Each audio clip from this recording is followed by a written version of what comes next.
안녕하세요. 저는 결혼을 앞둔 30살의 예비 신부입니다. 오늘 저의 예비 남편과 함께 살게 될 신혼집을 계약함으로써 결혼에 대한 모든 준비가 마쳐졌어요. 남들은 결혼을 준비하며 많이 싸우고 우울증도 오고 한다던데 저는 모든 것이 너무 순조롭게 잘 진행되어서 그저 행복할 따름이네요. 아무 고민 걱정 없는 제가 이렇게 사연을 보내게 된 이유는 제 옆에 있는 현재 예비 남편이 아닌 2년 전에 만났던 이전 예비 남편에 관한 이야기를 하기 위해서입니다. 사실 저는 2년 전에 결혼까지 약속한 사람이 있었어요.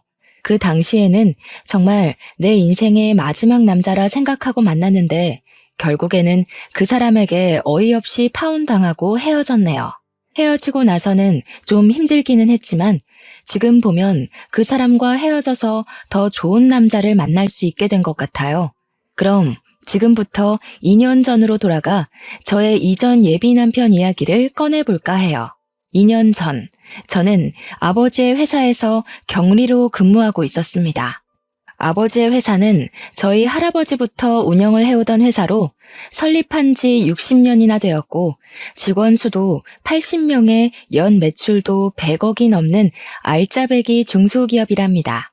할아버지께서 회사를 설립하고 대표로 계시다가 5년 정도 전에 건강 악화로 경영 일선에서 물러나시고 그 자리를 아버지가 물려받게 되었죠. 사실 처음에는 아버지의 회사에 들어가지 않으려고 했어요. 왜냐면 아버지의 회사는 화학 관련 회사인데 저는 이쪽은 아예 관심도 없고 전혀 모르는 데다가 회사보다는 사회복지 쪽에 관심이 더 많았거든요. 그래서 화학과를 가라는 아버지의 뜻을 따르지 않고 사회복지학과를 졸업하고 사회복지 관련 센터나 요양원을 차려 운영하려고 했답니다. 그런데 아버지는 유일한 자식인 제가 이 회사를 물려받기를 원하셨어요. 하지만 제가 계속 싫다고 하자 그럼 아버지는 딱 3년만 회사에서 일을 해보고 정말 아니라고 생각되면 그때 제가 하고 싶은 대로 하라고 하셨습니다. 처음에는 말도 안 되는 소리라고 거절했지만 아버지는 사회복지센터나 요양원도 엄연한 기업인데 아무것도 모른 채 멋모르고 운영해서 실패하는 것보다는 아버지 옆에서 3년간 일하며 회사 운영하는 방법을 보고 배우는 것도 좋지 않겠냐고 하시더라고요. 곰곰이 생각해보니 아버지의 말씀이 틀린 말은 아니라서 그 뒤로 아버지의 뜻을 따라 회사에서 일하게 되었습니다. 그러나 회사 일은 역시 제 적성에 맞지 않았어요. 그래도 아버지께 말씀드린 것도 있으니 지루하고 일하기 싫어도 꾸역꾸역 참고 일을 했죠. 그러던 어느 날 회사에 제 이상형에 가깝고 목소리도 아주 멋진 분이 방문했습니다. 그분은 우리 회사 거래처 사장님의 둘째 아들인데 아버지 회사에서 일하게 되었다며 앞으로 잘 부탁드린다고 꾸벅 인사를 하더라고요. 저는 커피 한 잔을 건네주며 이야기를 잠시 나눴는데 나이는 저와 같은 28살에 이름은 홍민호였어요. 잠깐의 시간이었지만 둘 다 아버지의 회사에서 일하고 나이도 같다는 공감대가 있어서 그런지 대화가 잘 통한다고 느껴졌답니다.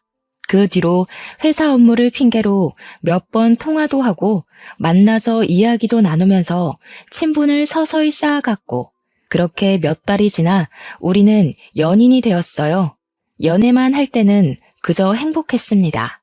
제가 평소에 꿈꿔왔던 이상형이었고 목소리가 너무 멋지고 무엇보다 항상 자신의 의견보다 제 의견을 우선시해 주었거든요.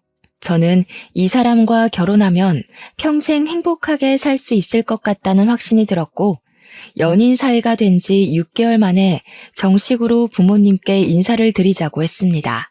예비 남편도 저의 생각에 동의해서 먼저 이번 주말에는 우리 집에 먼저 인사를 드리고 다음 주말에 예비 남편의 집에 인사를 드리기로 했어요.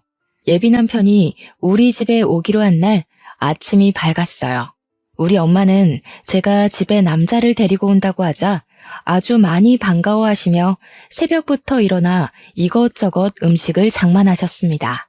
평소에는 잘 주시지도 않던 생선에 갈비찜에 전복에 각종 나물까지 무슨 잔치상을 차려놓으셨더라고요.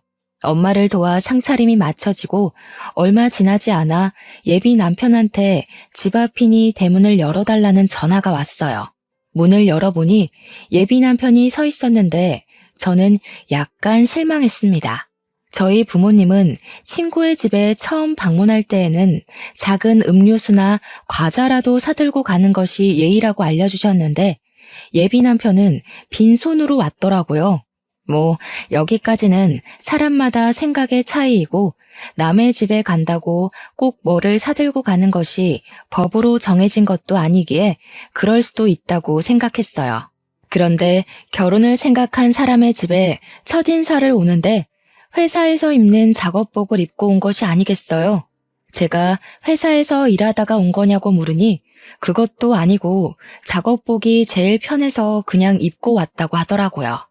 사실 우리가 그동안 만날 때마다 예비 남편은 회사에서 일하다가 와서 작업복을 그대로 입고 만났어요.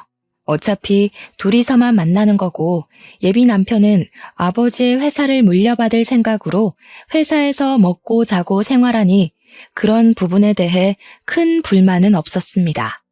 하지만 오늘은 엄연히 결혼을 염두에 두고 만나는 첫 자리인데 작업복을 입고 오는 것은 좀 아니잖아요. 게다가 일하다가 온 것도 아니고 그냥 단순히 편하다는 이유로 이렇게 왔다는 것이 저는 이해가 잘 되지 않더라고요. 부모님도 조금 당황하신 눈치였지만 일단 제가 집에 처음으로 데리고 온 남자이니 반갑게 맞이해 주셨습니다. 예비 남편은 엄마가 준비하신 음식을 아주 맛있게 먹었고 엄마는 그런 모습이 보기 좋았는지 이것저것 더 먹으라고 챙겨주시더라고요. 아버지는 거래처 사장님의 아들과 이렇게 연이 닿은 것이 신기하다며 이것도 인연이라면 인연이니 앞으로 우리 회사와 예비 남편의 회사가 서로에게 도움을 주는 좋은 관계로 남았으면 좋겠다고 하셨어요. 그리고 다음 주 제가 예비 남편의 집에 인사를 드리러 가기로 한 날이 되었습니다. 저희 부모님은 그래도 첫 방문이니 뭐라도 들고 가야 한다며 과일 바구니를 준비해 주셨어요. 옷도 그냥 편하게 청바지에 티셔츠를 입고 가려고 했는데 엄마는 첫인사인데 이렇게 입고 가는 것은 조금 아닌 것 같다며 정장 스타일의 원피스를 입고 가라고 하시더라고요. 그렇게 저는 원피스에 과일 바구니를 들고 예비 남편의 집 앞으로 가서 전화했습니다. 그런데 예비 남편이 전화를 받지 않더라고요. 2번, 3번 해도 전화를 받지 않길래 벨을 눌렀더니 예비 남편이 자다 일어난 얼굴로 잠옷을 입고 나왔어요. 오늘 분명히 인사를 드리러 간다고 어제 통화까지 했는데 지금 이 시각까지 잠을 자고 있느라 전화도 받지 못했다는 것이 좀 그렇더라고요. 어찌되었든 예비 남편을 따라 집 안으로 들어갔습니다. 저는 솔직히 지난주에 우리 엄마가 그렇게까지 차려주셨으니 거하게 한 상은 아니더라도 약간의 음식은 준비가 되어 있을 줄 알았어요. 그런데 예비 시부모님은 제가 와도 소파에 앉아서 TV를 보고 계시고 집안은 청소도 하지 않았는지 엉망진창이더라고요. 준비된 음식은 당연히 아무것도 없었고요. 김연이 맞지? 민우한테 이야기 들었어. 어머, 무슨 과일 바구니를 다 사왔어. 우리 집에 과일도 많은데. 일단 그래도 사왔으니 잘 먹을게. 주말에는 원래 쉬어야 하니까 청소도 못했어. 이해하지? 거래처 사장님 딸이라고 들었네. 이렇게 만나게 돼서 반가워요. 그럼 집 구경도 하고 잘 놀다가 가요. 나는 방에 가서 낮잠 좀 자야겠어. 저는 분명히 이 집에 결혼을 생각하고 첫인사를 온 것이었는데 부모님은 제가 그냥 친구로서 놀러 온 것으로 생각했는지 아무 준비를 하지 않으셨더라고요. 뭔가 좀 이상했지만 일단 예비 남편을 따라 집과 예비 남편의 방을 구경했어요. 저는 예비 남편의 방을 구경하다가 혹시 부모님이 오늘 인사하러 온다는 것을 모르셨냐고 물었습니다. 예비 남편은 알고 계셨는데 왜 그러냐고 하길래 저는 그래도 오늘 첫인사라서 집에서 밥이라도 같이 먹으며 이야기를 할 줄 알았다고 말했어요. 아, 우리 집은 원래 주말에는 늦게 아침 먹어서 점심을 잘 안 먹어. 대신에 저녁을 빨리 먹지. 그리고 사실 지금 이 시각은 낮잠 시간이야. 뭐? 그러면 차라리 다른 시간으로 잡지. 왜 이 시간에 잡았어? 나는 그래도 오늘 부모님이랑 이야기도 좀 나누고 할 줄 알았는데. 에이, 그렇게 진지하게 할 얘기가 뭐가 있어? 그냥 집 구경이나 하고 간단히 인사하면 되지 뭐. 안 그래? 그냥 가볍게 만날 때는 정말 잘 맞는다고 생각한 예비 남편이었는데 진짜 제 남편이 된다면 잘 맞지 않을 것 같다는 생각이 조심스럽게 들었습니다. 일단 방에서 나와 다시 거실로 갔어요. 거실에는 여전히 예비 시어머니께서 TV를 보고 계시더라고요. 예비 남편은 예비 시어머니 옆에 앉고 저도 일어서 있기도 뭐하고 해서 예비 남편 옆에 앉았습니다. 예비 시어머니는 TV를 보다가 제가 가져온 과일 좀 먹어보자며 예비 남편에게 과일을 깎을 칼과 접시를 가져오라고 했어요. 예비 남편이 주방에서 칼과 접시를 챙겨오자 예비 시어머니가 저에게 칼과 접시를 넘기며 과일 좀 깎아보라고 하고 다시 TV를 보시는 게 아니겠어요? 솔직히 저는 아직 손님이고 오늘 처음 보는데 대뜸 과일을 깎으라고 시키시니 너무 당황스럽더라고요.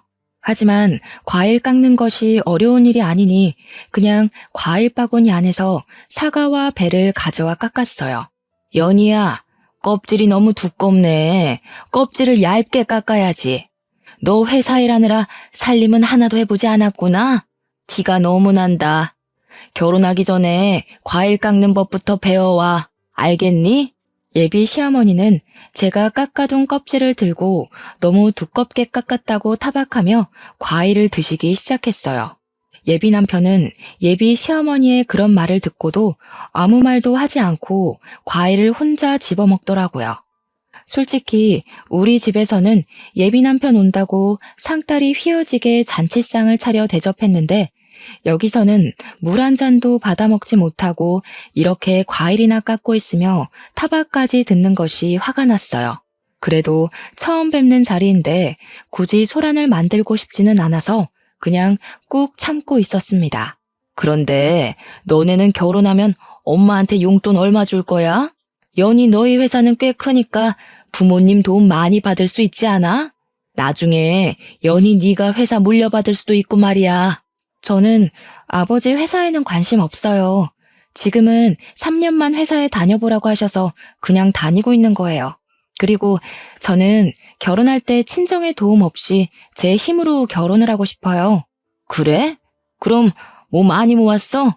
할아버지께서 저 20살 때 성인 된 기념으로 주신 제 명의 아파트 하나 있고 어릴 때부터 돈 모으고 투자도 하고 해서 결혼을 준비할 정도의 돈은 있어요. 아파트가 있어?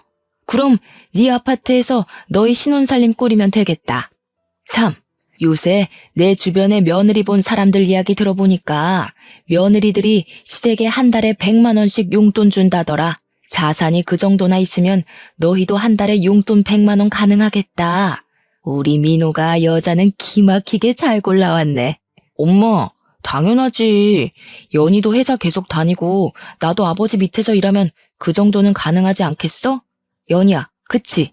저는 솔직히 아버지 회사 3년만 다니고 관두고 제 갈 길을 갈 것이고 제 명의 아파트는 여기서 먼 서울이라 거기서 신혼살림을 꾸릴 생각 없습니다. 그리고 시부모님 용돈은 아직 생각을 해보지는 않았지만 한 달에 100만 원은 조금 과한 것 같다는 생각이 드네요. 그리고 시부모님께 한 달에 100만 원을 드리면 친정 부모님께도 100만 원씩 드려야 하는데 그럼 한 달에 200만 원이 나가는 셈이 되니 너무 부담되네요. 너도 설마 시댁과 친정이 무조건 똑같아야 한다고 생각하는 그런 아이니? 어차피 친정은 회사도 엄청나게 잘 되고 돈도 많은데 굳이 용돈을 왜 드려? 그리고 아파트가 회사가 멀어서 그곳에서 신혼집 못 꾸리겠으면 그 집 팔면 되잖아. 그 팔고 난 돈으로 이 근처에다가 신혼집 얻어서 살면 되지. 그러면 빚도 생기지 않고 딱 좋네. 그치? 무조건 안 된다고 하지만 말고 내 말 한번 진지하게 생각해봐. 어른 말 잘 들으면 자다가도 떡이 나온단다 얘야. 예비 시어머니는 제 명의 아파트를 판 돈으로 이 근처에 신혼집을 마련하고 한 달에 자신에게 100만 원씩 보내주길 바라는 눈치였습니다. 저는 그런 요구가 너무 기가 막혔어요. 제 명의 아파트니까 필요하다면 제 마음대로 아파트를 팔 수 있기는 하지만 할아버지의 선물이니 될 수 있으면 오래 가지고 있다가 나중에 의미 있게 사용하고 싶었거든요. 그런데 예비 시어머니는 그 아파트를 팔고 집을 마련하라고 하고 심지어 한 달에 100만 원이나 되는 큰 용돈을 그저 바라고만 계시더라고요. 솔직히 우리 부모님은 결혼한다고 하면 이것저것 해주신다고 난리이실 텐데 예비 시어머니는 결혼하면 그저 이것저것 받을 생각뿐인 것 같아서 매우 실망스러웠답니다. 제 표정이 좋지 않자 예비 남편은 제가 피곤해 보인다며 집에 데려다 준다고 어서 가자고 했어요. 그래서 그냥 인사하고 바로 그 집에서 나왔습니다. 엄마가 그냥 농담으로 이야기하는 건데 꼭 그렇게까지 진지하게 얘기해야겠어? 너는 꼭 쓸데없이 진지하더라. 농담? 내 명의로 된 아파트를 팔아서 신혼집을 마련하고 한 달에 100만 원이나 용돈을 바라시는 게 농담이야? 그리고 지금 우리는 그냥 친구 사이로 만나는 게 아니라 결혼을 생각하며 만나는 거야. 당연히 이런 돈 문제는 진지하게 이야기를 해야 하는 거 아니야? 내 생각엔 우리가 당장 상견례하고 결혼 날짜 잡은 것도 아닌데 네가 너무 앞서간 것 같아. 솔직히 이런 이야기는 상견례를 하고 나서 말해도 되잖아. 그니까 이런 거에 싸우지 말자. 예비 남편은 그저 대충 얼버무리려 했습니다. 그날은 저도 너무 기분이 상해서 예비 남편과 더는 이야기하지 않고 집 앞에서 바로 헤어졌답니다. 집에 도착하니 엄마가 처음으로 갔는데 어땠냐고 물어보셨어요. 저는 그날 있던 모든 일을 다 말씀드리려다가 엄마가 속상해하실까봐 자세히는 말 안 하고 그냥 좋았다고만 했답니다. 그런데 제 표정이 영 아니었는지 자꾸 캐물으시더라고요. 어쩔 수 없이 모든 상황을 이야기하니 저번에 우리 집에 올 때도 빈손으로 오고 복장도 그래서 좀 실망했는데 역시나 그런 일이 있었냐며 결혼하는 것은 진지하게 고민해봐야겠다고 하셨어요. 솔직히 제 생각도 엄마의 생각과 다르지 않았습니다.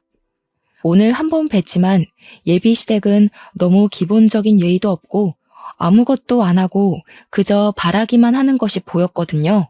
저녁을 먹을 때도 제가 계산하고 커피나 술을 마실 때도 다 제가 계산했습니다.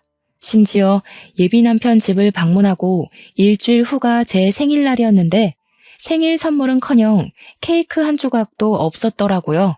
제 생일날도 그냥 작업복 입고 와서 식당에서 밥을 먹고는 예비 남편이 산다길래 알겠다고 했는데 계산하려고 보니 지갑을 회사에서 가져오지 않았다는 거예요.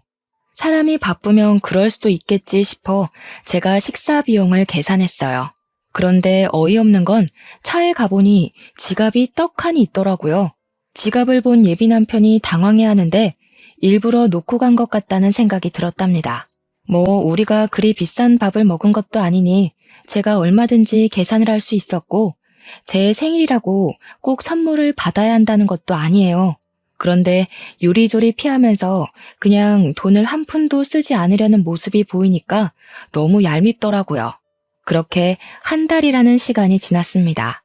한 달 동안 예비 남편은 저와 만나며 한 번도 계산하지 않았고 저 혼자 데이트 비용을 내니 너무 부담스러워서 만나는 횟수도 줄이고 있었답니다. 그러다가 예비 남편의 생일이 다가왔고 선물을 준비하려다가 예전에 예비 남편이 제게 했던 대로 그냥 밥만 먹으려고 했어요. 맘 같아서는 저도 똑같이 지갑을 두고 가고 싶었지만 그래도 그건 아닌 것 같아 그러지는 않기로 했네요. 그런데 자신의 생일 일주일 전부터 블루투스 이어폰이 일할 때 필요하다며 자꾸 블루투스 이어폰을 생일 선물로 사달라는 식으로 이야기하더라고요. 저한테 돈을 한 푼도 쓰지 않으려는 예비 남편에게 굳이 블루투스 이어폰을 사주고 싶지는 않았어요. 제가 예비 남편의 엄마도 아닌데 왜 블루투스 이어폰을 사다 줘야 하나요? 그래서 저는 그냥 계속 모른 척하고 예비 남편 생일날 아무 선물 없이 밥만 먹고 헤어졌네요. 그렇게 일주일 정도가 지나 금요일이 되었습니다. 회사에서 일하는데 아버지가 저를 대표실로 부르셔서 들어가 보니 눈물을 흘리시며 퇴근할 준비를 하고 계시더라고요. 무슨 일이냐고 여쭤보니 건강이 좋지 않으셔서 입원해 계시던 할아버지께서 곧 돌아가실 것 같으니 빨리 병원으로 오라고 연락이 왔다는 거예요. 저는 아버지를 모시고 바로 병원으로 갔습니다. 병원에 가니 이미 엄마는 도착해 계셨는데 할아버지는 숨쉬기조차 버거워 보이셨어요. 그 와중에도 아버지와 제가 온 것을 보시고는 힘겹게 미소를 지으시고 눈을 지그시 감으시더라고요. 그렇게 감긴 할아버지의 눈은 영원히 떠지지 않았답니다. 우리 가족은 고인이 되신 할아버지의 장례 준비를 시작했어요. 빈소를 차리고 영정사진을 준비하고 지인들에게 부고를 보냈죠. 예비 남편에게도 부고를 보내니 지금 바로 장례식장으로 가겠다는 연락이 왔어요. 그리고 전화를 끊고 1시간 만에 예비 남편이 장례식장에 도착했어요. 예비 남편은 먼저 할아버지께 인사를 드리고 나서 우리 가족을 돕다가 늦은 밤이 되어서야 집으로 돌아갔네요. 저는 할아버지가 돌아가셨다는 소식을 듣자마자 바로 달려와서 도와준 예비 남편에게 너무 고마웠어요.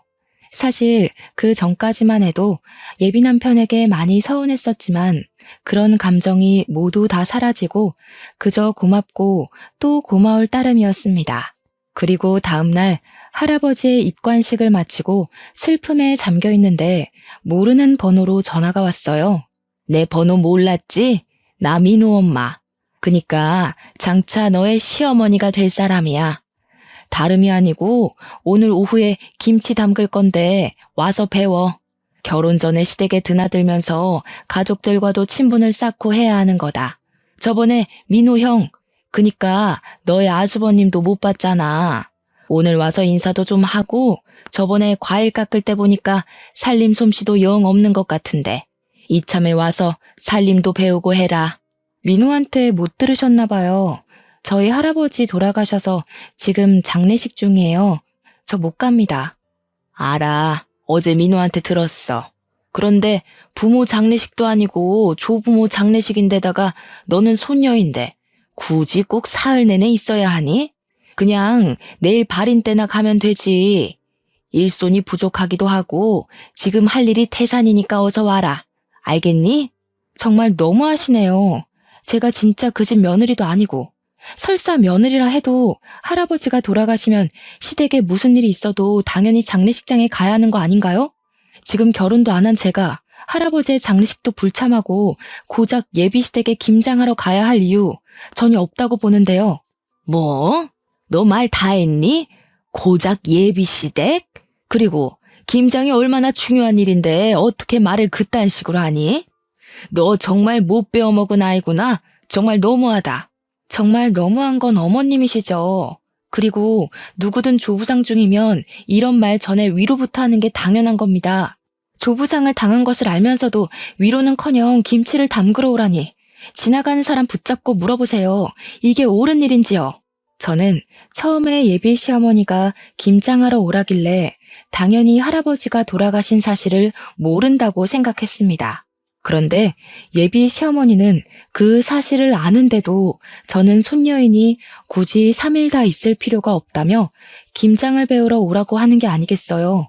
제가 참지 않고 말대꾸를 하자 예비 시어머니는 황당해하면서 더 뭐라고 하려고 했지만 입관식을 할 때 하도 울어서 목소리도 잘 나오지 않고 더는 그런 쓸데없는 말을 들을 필요가 없다고 생각되어 그냥 끊어버렸습니다. 잠시 뒤에 예비 남편한테 문자가 오더라고요. 엄마가 김장할 때는 할 일이 많아서 예민해져 있다며 방금 엄마가 전화로 이야기한 것은 자신이 대신 사과한다고 미안하다고요. 저는 뭐라고 더 따지려다가 장례식 중이라 싸울 기운도 없고 장례식 둘째 날이 토요일이라 손님이 많이 계셔서 그냥 알겠다고 답장하고 말았네요. 그리고 셋째 날, 새벽부터 예비 남편이 왔더라고요. 할아버지의 발이 나는 것을 지켜보고 우리 가족이 울고 있으니 손수건을 가져다 주기도 하고 다들 밥을 먹지 못하고 있으니 율무차를 뽑아오는 등 알뜰살뜰히 우리 가족을 챙겨주었습니다. 전날 김장하느라 예비 남편도 힘들었을 텐데 새벽부터 와서 함께 해주니 너무 고마웠어요. 예비 남편이 잠깐 자리를 비웠을 때 엄마는 처음에 사람이 영 아닌 것 같았는데 다시 보니 오해한 것 같다고 하셨어요. 저 역시 할아버지의 장례식을 통해 예비 남편이 다시 보였답니다. 모든 장례를 마치고 아버지도 너무 고맙다며 조만간에 크게 밥 한 번 사겠다고 약속하셨어요. 그 후로 부모님은 예비 남편에게 밥을 사줘야 하니 약속을 잡으라고 했지만 예비 남편의 회사 일이 갑자기 바빠지는 바람에 그 뒤로 밥은커녕 데이트도 제대로 못했네요. 시간이 흘러 설날이 다가왔어요. 우리 가족은 명절이 되면 평소에 바빠서 가지 못했던 여행을 가요. 연휴가 길면 해외로 가기도 하는데 이번에는 연휴가 짧아서 제주도로 여행을 가기로 계획하고 이 사실을 예비 남편에게도 이야기했습니다. 제주도? 그럼 설날에 우리 집 못 와? 당연히 못 가지. 그리고 우리가 아직 결혼도 안 했고 날짜를 확실히 잡은 것도 아닌데 아직 연휴라고 가는 건 좀 그렇지. 안 그래? 우리 집은 당연히 네가 명절 때 와서 음식도 장만하고 차례상도 같이 준비한다고 생각했는데 어차피 매년 갔던 여행인데 이번 여행은 너만 빠지고 우리 집에 와서 자고 가면 안 되나? 이미 비행기 표까지 다 예약했는데 어떻게 그래? 그리고 내가 명절 때 너네 집 가면 너는 우리 집에 올 거야? 너네 집은 제주도 간다며. 그니까 가봤자 의미가 없지. 될 수 있으면 빠져봐. 이번에 우리 엄마 허리 디스크 와서 음식도 못 하신단 말이야. 너라도 와서 좀 도와드려. 그래야 너도 점수도 따고 하지. 안 돼, 못 빠져. 그리고 어머니가 허리 디스크가 오셔서 음식을 못 하시면 아들인 너랑 형이 도와야지 왜 나한테 와서 도우라고 해? 난 좀 이해가 되지 않네. 우리 어차피 결혼할 사이 아니야? 그럼 집안일 있으면 서로 돕고 하는 거지. 그래서 저번에 너네 할아버지 장례식 때도 내가 가서 도왔잖아.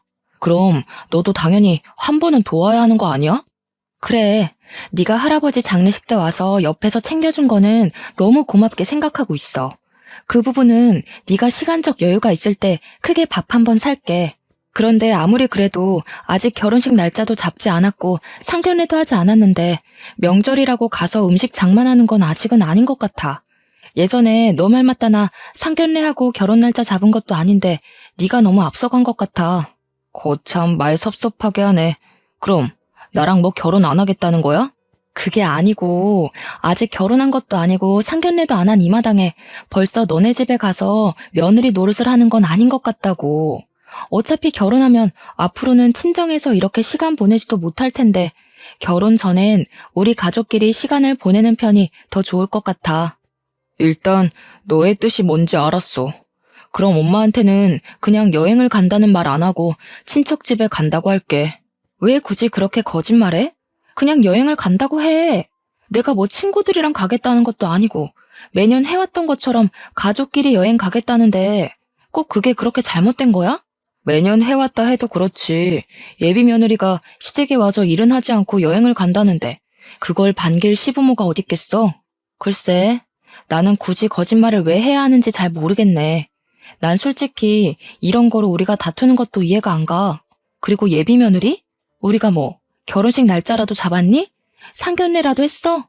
저와 예비 남편은 서로의 생각을 전혀 이해하지 못했어요. 그렇게 시간이 흘러 설 연휴가 시작되어 우리는 계획대로 제주도로 떠났습니다.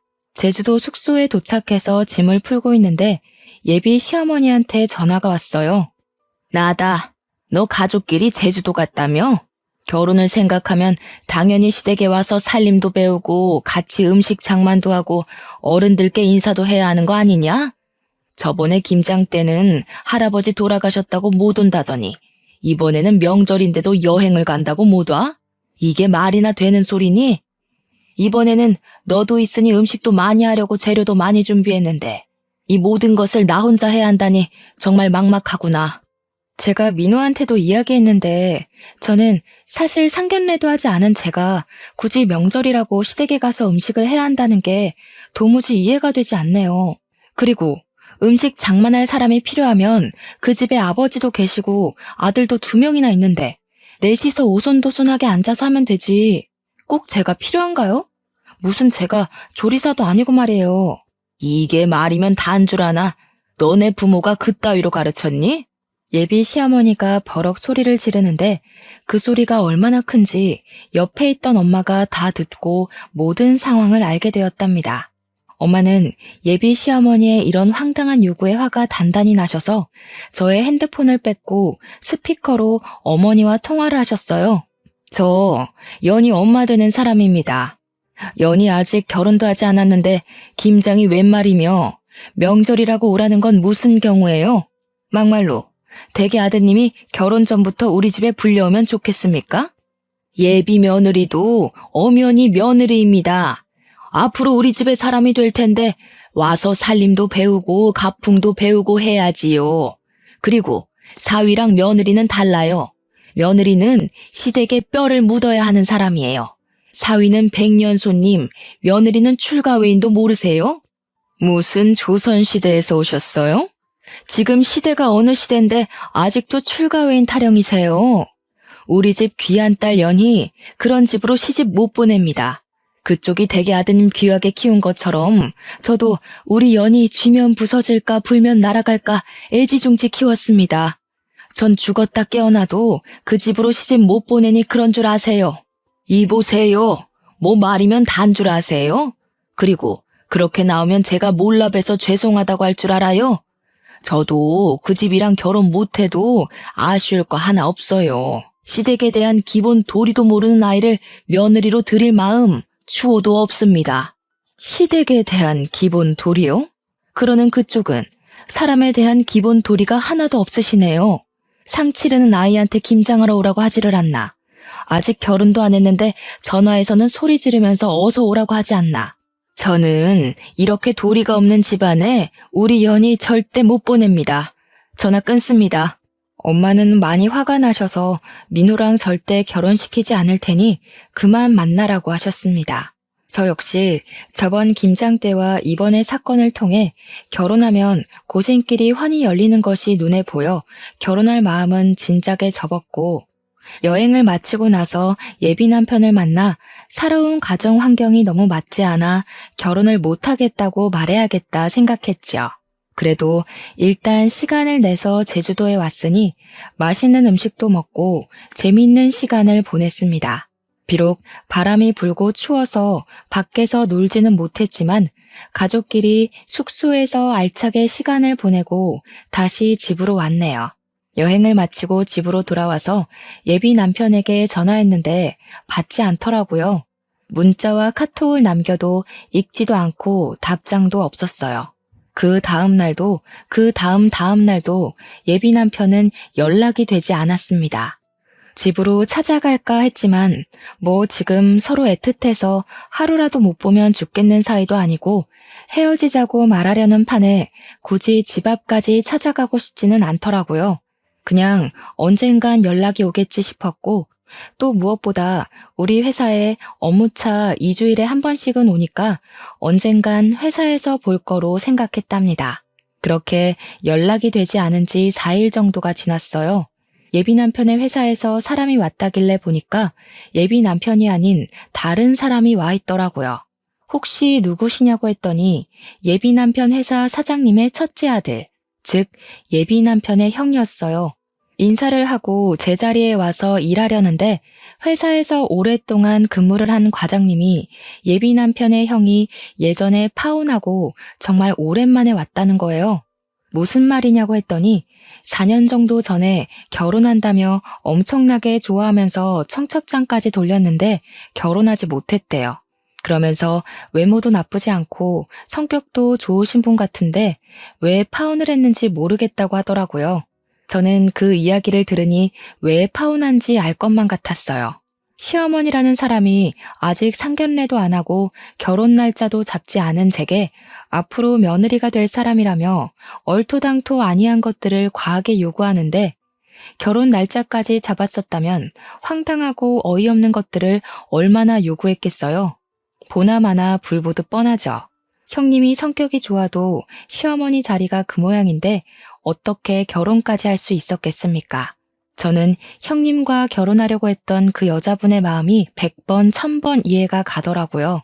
그렇게 한 달 정도가 지났지만 여전히 예비 남편은 연락도 문자도 없었어요. 물론 우리 회사에도 오지 않았고요.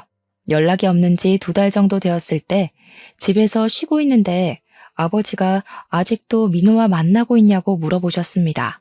그래서 솔직히 제주도에 다녀온 이후로 연락이 두절돼서 만나고 있지는 않은데 따로 집에 가서 기다리기도 싫고 해서 그냥 연락 없이 지내고 있다고 했어요. 10살짜리 애들도 아니고 결혼까지 생각했다가 헤어질 마음이 있으면 만나서 이야기하고 제대로 끝내야지. 일방적으로 연락을 끊는 건 무슨 경우라니? 아들이나 그 아버지나 정정당당하지 못한 것은 똑같구나. 사실 민호네 회사에서 우리 회사 제품이 좋지 않은 것처럼 거짓말을 하며 악의적으로 허위 사실을 유포했단다. 내가 알아보니 거기 사장, 그러니까 민호의 아버지가 그런 짓을 벌인 것 같아. 그래서 요새 회사 매출이 떨어진 거예요? 보니까 거래처에서 연락도 많이 안 오고 거래량도 많이 줄었더라고요. 그래. 그래서 거래처 사장들한테 일일이 다 전화해서 오해라고 말하고는 있는데 일단 너는 지금 헤어진 것이 맞는 거지? 마음 같아서는 경찰에 허위사실 유포죄로 고소해버리고 싶지만 경찰서 들락날락하는 것도 번거로운 일이니 그렇게까지는 않고 그냥 너와 민호와 있던 일들 거래처에 이야기하며 인성이 좋지 않은 집안이라고 거래처들에 말하고 싶은데 그래도 되겠니? 네, 전 그래도 상관없어요. 그냥 그렇게 꼭 해주세요. 그런 집은 절대로 잘 되면 안 돼요. 그 후로 아버지는 거래처 사장님들께 예비 남편과 저의 이야기를 다 퍼뜨렸습니다. 그랬더니 거래처 사장님들은 예비 남편의 회사가 경영도 아주 더럽게 하고 인성도 별로라며 하나 둘씩 예비 남편의 회사와 거래를 끊겠다고 했답니다. 결국 예비 남편의 회사는 매출이 없어 회사가 문을 닫았고 이렇게 회사가 망하고 나니 그제야 예비 남편에게 전화가 왔어요. 야, 너네 아버지 때문에 우리 회사 다 망했잖아. 이게 지금 뭐 하는 짓이야, 치사하게. 오랜만이네. 몇 달 만에 연락했으면 최소한 그동안 잘 지냈냐고 안부 인사 먼저 하는 게 예의 아니니? 먼저 치사하게 나온 쪽이 누군데 우리한테 난리야? 우리 아버지가 무슨 근거 없는 이야기 했니? 우리는 실제 사실을 이야기한 것뿐이야. 그리고 너는 애도 아니고 헤어진다고 잠수를 타냐? 나 참 어이가 없어서. 아니다. 기본적인 예의도 모르고 바라는 것만 많은 너네 집이랑 시작 전에 이렇게 헤어지는 게 다행이지. 아무래도 우리 집 조상신이 나를 구해준 것 같네. 뭐? 너 어떻게 말을 그따위로 해? 제정신이야? 아무리 그래도 우리 결혼을 생각하고 진지하게 만났던 사이였어. 그래, 우리 결혼을 생각한 사이였지. 그런데 너는 그렇게 잠수 타냐? 지금 우리 거의 3달 만에 연락한 건 알고 있지? 우리가 정말 진지하게 만남을 생각했다면 이렇게 오랫동안 잠적했겠어? 우리는 이제 결혼을 앞뒀던 사이가 아니라 원수보다도 못한 사이가 된 거야. 알겠니? 더는 너랑 내가 할 얘기 없을 것 같은데 끊는다. 차마 잘 지내라는 말은 못하겠다. 안녕. 저는 마지막으로 하고 싶던 말 다 쏟아내고 끊어버렸고 그 뒤로 연락이 오지 않았습니다. 이렇게 저는 파혼했네요. 그 뒤로 한동안은 뭔가 마음이 허해서 회사 일과 공부에만 미쳐서 살았어요. 그 결과 회사에서도 인정받고 컴퓨터 관련 자격증도 따고 영어 실력도 향상되었죠. 그렇게 살다가 회사에서 좋은 대리님을 만났고 그분은 저의 진짜 예비 남편이 되어 결혼을 앞두고 있답니다. 물론 파혼을 한 저의 사연도 다 말했는데 제 상황을 누구보다 안타까워했고 이해해 주었어요. 게다가 제 진짜 시부모님이 되실 분들은 너무 인자하시고 집에 방문하면 하나라도 더 챙겨주시려고 하세요. 정말 저를 딸처럼 생각하시는 것이 눈에 보여서 너무 감사한 마음으로 행복하게 결혼 준비를 하고 있답니다. 연애와 관련된 말 중에 똥차가 가고 벤츠가 온다라는 말 있죠? 아마 한 번쯤은 다들 들어보셨을 텐데 저는 사실 이 말을 싫어했어요. 본인 스스로 벤츠를 살 수 있는 능력을 키우면 되는데 아무것도 하지 않고 벤츠처럼 좋은 남자가 오기만을 기다리는 것 같았거든요. 그런데 똥차를 만나고 허한 마음을 채우려 이것저것 공부하며 스펙을 쌓으니 정말 제 인생에 벤츠 같은 남자가 왔네요. 2년 전 파혼을 겪으면서 한때는 정말 우울하기도 했는데 그래도 지금 생각하면 그때 많이 배우고 내면적으로 성장하게 된 계기가 된 것 같아요. 지금 제 사연을 듣고 계시는 분 중에서도 예전에 저처럼 파혼을 생각하시거나 파혼을 이제 막 경험한 분들도 분명히 계실 것으로 생각합니다. 파혼을 겪었다고 해서 인생을 실패한 것이 아니니 너무 좌절하지 마세요. 여러분에게 파혼의 시련을 안겨준 똥차가 갔으니 이제는 자신의 스펙을 쌓고 내면을 착실하게 다져서 여러분만의 벤츠를 꼭 찾으셨으면 좋겠습니다. 희망과 용기를 잃지 마시고 열심히 살아보자고요. 저의 사연을 듣고 누군가는 위로와 용기를 얻길 바라며 저의 이야기를 마쳐볼까 합니다. 들어주셔서 감사합니다.